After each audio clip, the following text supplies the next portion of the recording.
12 फरवरी 2023 को आरक्षण के समर्थन में आजाद समाज पार्टी व भीम आर्मी प्रमुख चंद्रशेखर आजाद के नेतृत्व में भोपाल में एक बड़ा जन आंदोलन हुआ था। इसी आंदोलन में नागदा व आसपास के सैकड़ों भीम आर्मी के कार्यकर्ता इस धरना प्रदर्शन में शामिल होने गए थे। आंदोलन समाप्त होने के बाद भोपाल से लौटकर अपने गांव आते समय भीम आर्मी के कार्यकर्ता किशनलाल बागरी की देवास के समीप सड़क दुर्घटना का शिकार हो गए थे, जिसकी वजह से किशनलाल की मौत हो गई थी। आपको बता दें कि कुछ दिनों पहले भीम आर्मी के प्रमुख चंद्रशेखर आजाद भी नागदा के समीप गांव हताई में मृतक किशनलाल के घर उनको श्रद्धांजलि अर्पित करने पहुंचे थे। 2 सप्ताह पहले किशनलाल के परिवार की आर्थिक स्थिति के बारे में जब कांग्रेस नेता व समाजसेवी चेतन यादव को पता चला तो वह उनके घर पहुंचे और उनके परिजनों से मुलाकात की। जब चेतन यादव ने किशनलाल का मकान देखा तो वह काफी दुखी हुए और उन्होंने तुरंत अपने निजी खर्च पर नया मकान बनाने की बात कही। चेतन यादव द्वारा अपनी माता जी की पुण्यतिथि के अवसर पर किशनलाल बागरी के कच्चे मकान को पक्का बनाने का काम शुरू किया गया। किशनलाल बागरी को श्रद्धांजलि अर्पित कर और पुष्प अर्पित के साथ भूमि पूजन का कार्य किया गया। सर्वप्रथम समाजसेवी चेतन यादव और आजाद समाज पार्टी के प्रदेश अध्यक्ष सुनील अस्तेय व दुर्गेश चौहान व अन्य अतिथियों द्वारा डॉक्टर भीमराव अंबेडकर और किशनलाल जी के चित्र के सामने मोमबत्ती जलाकर बौद्ध रीति रिवाज से किशनलाल जी बागरी को श्रद्धांजलि दी गई और पुष्प अर्पण किए गए। साथ ही बौद्धिक मंत्रों उच्चारण के साथ अतिथियों द्वारा भूमि पूजन किया गया। इस दौरान लखन गौहर, ओंकार लाल सहित बड़ी संख्या में भीम आर्मी के कार्यकर्ता उपस्थित रहे।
आज बहुत खुशी का विषय है कि आज हमने, चूँकि आज का दिन मैंने इसलिए चुना कि आज मेरी माताजी की पुण्यतिथि भी है और आज दशहरा है। मतलब जो चंद्रशेखर आज़ाद जी ने जो नारा दिया था रावण, तो इसलिए हमने ये दोनों ऐतिहासिक दिन आज पल है।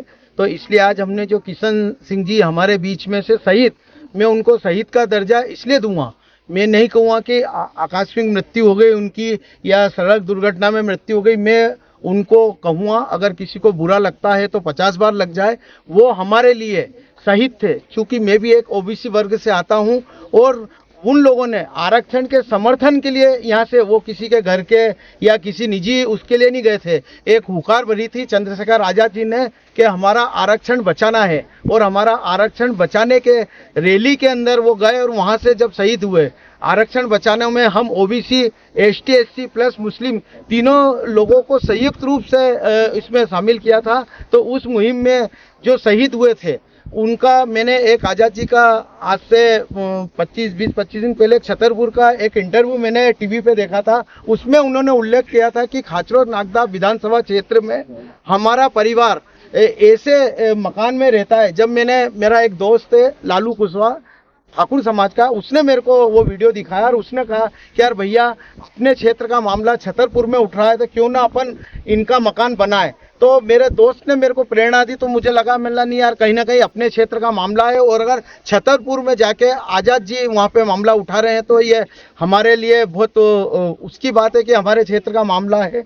तो मैंने उसी दिन निश्चय कर लिया था कि मैं ये मकान पक्का बना के उनके परिवार को समर्पित करूँगा। चूँकि मेरे पापा फूलचंद जी यादव एक शुरू से शिक्षक रहे हैं, और पास ही के गांव में बढ़ला गांव है जो बागरी समुदाय क्षेत्र से आता है, वहाँ पे उनका जीवन 75% जीवन उनका वहीं पे बीता है।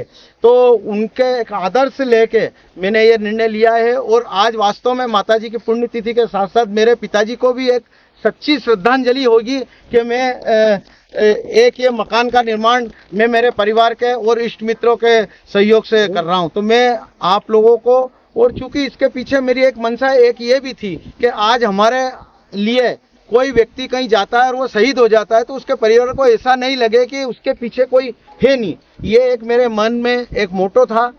मैंने इस प्रकार का निर्णय लिया तो बहुत सी विसंगतियां भी आई है मेरे को। आज ही चूंकि एक अच्छे पत्रकार से सुबह मेरी 1 घंटे डिस्कस हुई, उसने मेरे को बोला प्रोग्राम तो सब अनोखे ही करते हैं और ये भी अनोखा प्रोग्राम नहीं है। ये मेरे को आज़ाद जी से एक प्रेरणा मिली है, उनका एक मैंने इंटरव्यू देखा था, उसके बाद मैंने सोचा था कि यार हमारे क्षेत्र का मामला छतरपुर में जाकर उठा है तो कहीं ना कहीं मेरे दिल को एक टीस लगी थी, और उसी टीस के लिए मैंने सोचा कि आज मेरी माताजी की पुण्यतिथि है और इस पुण्यतिथि पे सबसे बड़ी श्रद्धांजलि मेरी माताजी को यही होगी कि जब मैं ये शहीद का मैं घर बनाकर और मैं उनके परिवार को सुपुर्द करूं। जय हिंद, जय भारत। नागदा हाथुद विधानसभा में नेताओं का भरमार है, आप उनको क्या संदेश देना चाहते हैं?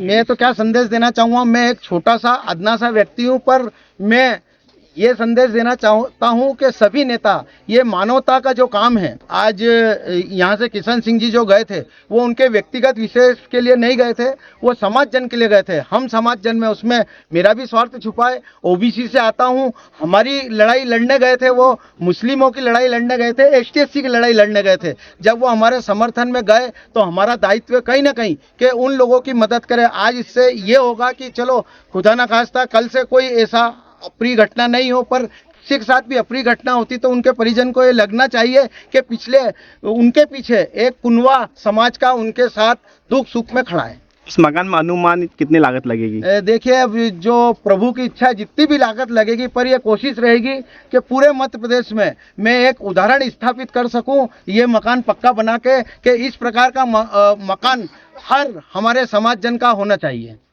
12 फरवरी 2023 को भोपाल में आरक्षण बचाओ रैली के में हथई पालकी से हमारे भाई किशनलाल बागरी जी गए थे। तो रैली से लौटते समय सुनकर जब उनका एक्सीडेंट हो गया था, उससे उनका देहांत हो गया था। तो उसको लेकर 22 फरवरी को भाजपा राजा जी आए थे, और यहाँ से भीम आर्मी समाज पार्टी ने पूरे प्रदेश व्यापी मुहिम चलाई थी कि कच्चे मकान नहीं होने चाहिए, पक्के मकान बने हमारे। तो उस मुहिम से प्रेरणा लेकर हमारे भाई चेतन यादव जी ने उस मुहिम से प्रेरणा ली, और आज की उनकी माता जी का पुण्यतिथि, तो माता जी की पुण्यतिथि के अवसर पर उन्होंने किशनलाल बागरी जी के पक्के मकान बनाने का जो संकल्प लिया उसकी आज शुरुआत की। तो उस ऐतिहासिक पल में उन्होंने हमें इनवाइट किया, मैं भाई चंद्रशेखर राजा जी को बताकर आया, और बहुत ही जल्द ये मकान बनेगा, और भाई चेतन यादव जी के नेतृत्व में भाई चंद्रशेखर राजा जी आएंगे, उसमें फूटा काटेंगे। ये एक बहुत बड़ी उपलब्धि है। देखिए, समाज के अंदर पैसा सबके पास होता है, लेकिन कोई खर्च करना नहीं चाहता। इनकी ये ऐतिहासिक पहल एक दिन देश के अंदर बहुत बड़ी प्रेरणा लेकर आएगी और बहुत बड़ा परिवर्तन करेगी।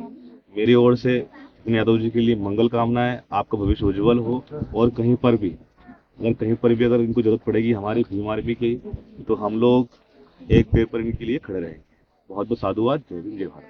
क्षेत्र के अंदर नागदा हाथुद विधानसभा के अंदर ऐसा दानववाद व्यक्ति जो SC/ST और OBC वर्ग की लड़ाई लड़ता हुआ और यहाँ पे इतना बड़ा पीड़ा उठा के 10 लाख रुपए की लागत से ये मकान बनाने का जो पीड़ा उठाया, मैं इनको बहुत बहुत साधुवाद देता हूँ, बहुत बहुत धन्यवाद देता हूँ पूरी भीम आर्मी भीम सेना की ओर से और भाई साहब की ओर से बहुत बहुत साधुवाद। चेतन जी ने इतना बड़ा संकल्प लिया, उसके वजह से धन्यवाद। मैं दिल की गहराइयों से बहुत बहुत धन्यवाद देना चाहता हूँ माननीय बड़े भाई चेतन जी यादव को, जिन्होंने बेड़ा उठाया है, और इस काम में हम धन से नहीं तो बल से, श्रम से, हर प्रकार से इनकी मदद करेंगे। पूरी भीम आर्मी भारत एकता मिशन चेतन भी एक साथ है। जय भीम, जय श्री राम।